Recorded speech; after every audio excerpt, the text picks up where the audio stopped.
All right, welcome to video number 10, the answer key for problem number 25 from the summer homework packet. This is the last video as it's the last problem on the summer homework packet.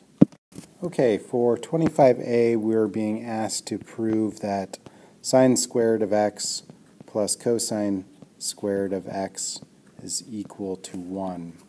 And I'm going to use the unit circle to prove this.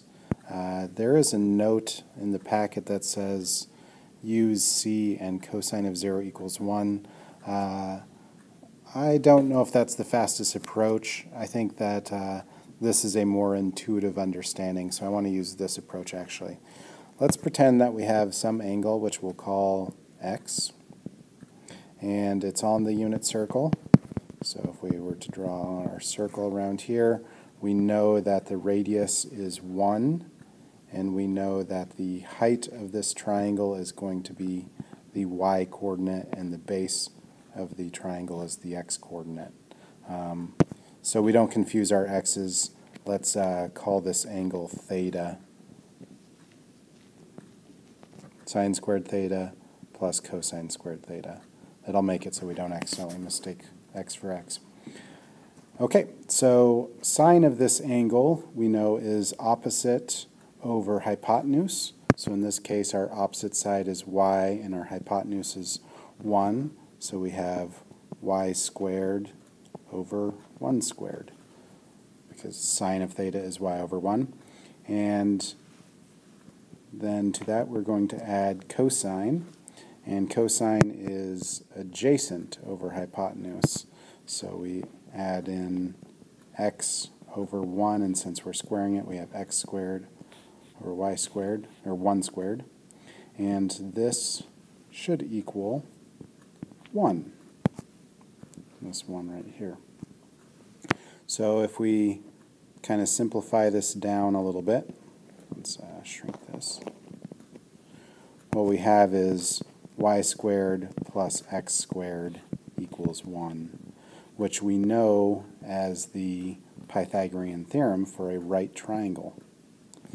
Side 1 squared plus side 2 squared equals hypotenuse squared. There you have it. The Pythagorean theorem being used to prove the Pythagorean identity. What a coincidence with names. All right, for 25b we're trying to prove that sine of 2x is equal to 2 sine x cosine x. And I think what I'll do is I'll manipulate the left-hand side of the equation. So sine of 2x is the same thing as sine of x plus x.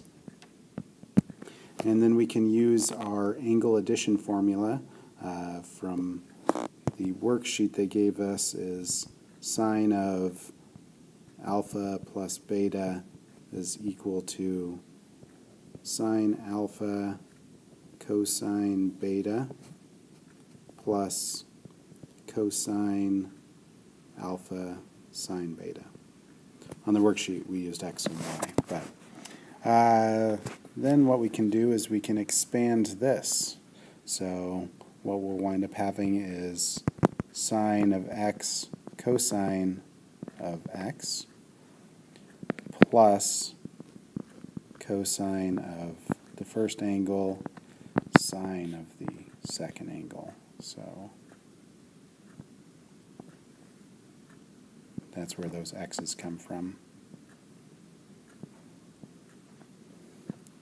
And it looks as though this is sine x cosine x, and this is sine x cosine x.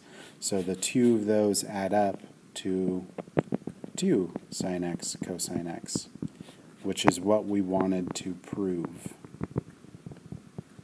So we use the angle addition identity to prove that that is a true statement.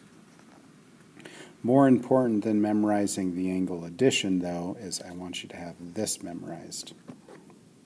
All right, for 25c, we're going to take a similar approach where we're going to prove using one of the identities above. And the approach I'm going to take is changing cosine 2x into cosine of x plus x. Then I'm going to use the angle addition identity, and that gives me cosine x, that x and that x, minus sine x, sine x.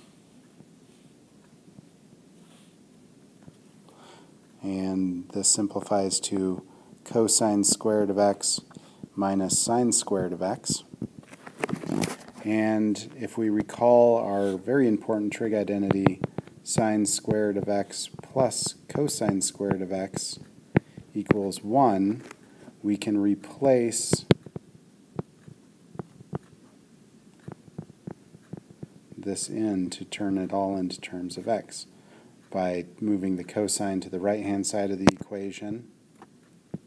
We have this, which we're now going to plug in for that sine squared, and we will get cosine squared x minus 1 minus cosine squared x, which becomes 2 cosine squared x minus 1, which is what we wanted to prove.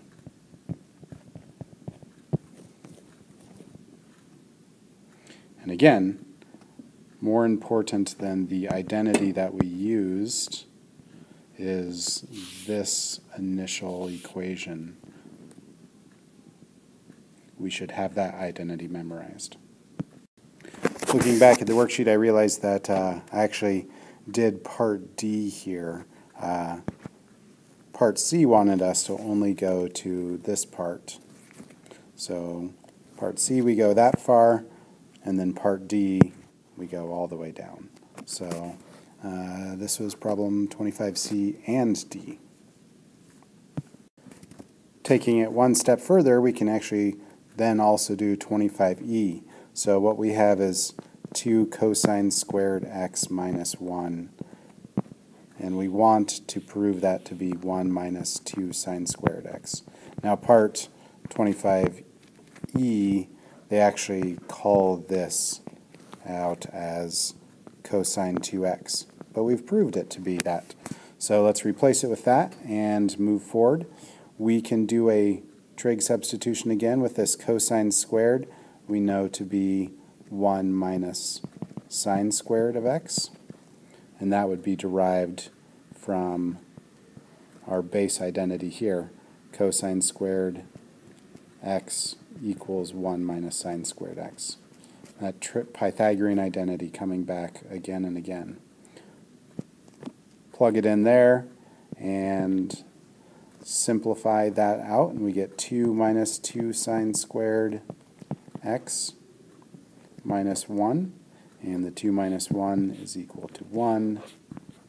And then we have the negative 2 sine squared x left over. And that's what we wanted to prove. All right. Going through all of that, what we should walk away with is that cosine of 2x is equal to, we have 3 different things we can use. Either cosine squared x minus sine squared x, or 2 cosine squared x minus 1, or 1 minus 2 sine squared x. And we use all 3 of them pretty regularly. So there's not one that is preferred over the other. Okay, let's move on to 25F. All right, in 25F we want to take cosine of x over 2 and use identities to prove that it is equal to the square root of 1 plus cosine x over 2. So the first thing I'm going to do is get rid of the radical, and I'm going to square both sides. So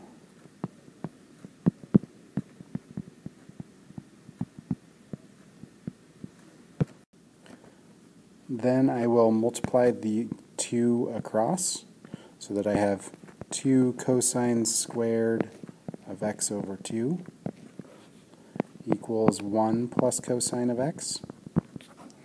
And then I'm going to subtract the 1 across. 2 cosine squared of x over 2 minus 1 is equal to cosine of x. And here we've arrived at one of those identities we just looked at. 2 cosine squared of an angle minus 1.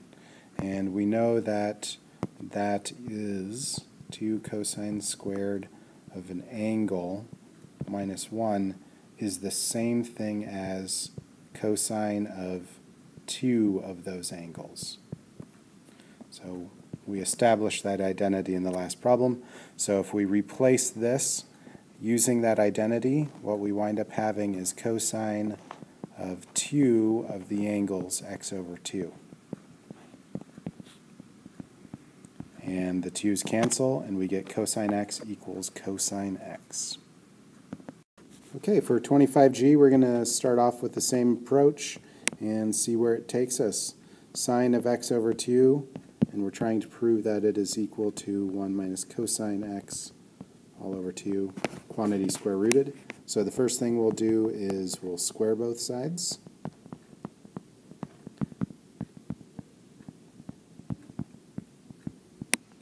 And then I'm going to multiply the 2 across. 2 sine squared x over 2 equals 1 minus cosine x. And then I'm going to take the 2 sine squared and move it to the right-hand side by subtracting it, and take the negative cosine x and move it to the left-hand side by adding it. So what we'll have is cosine x equals 1 minus 2 sine squared of x over 2. And we've just used the previous trig identity, and we'll do it again. This gets replaced with cosine 2 times our angle.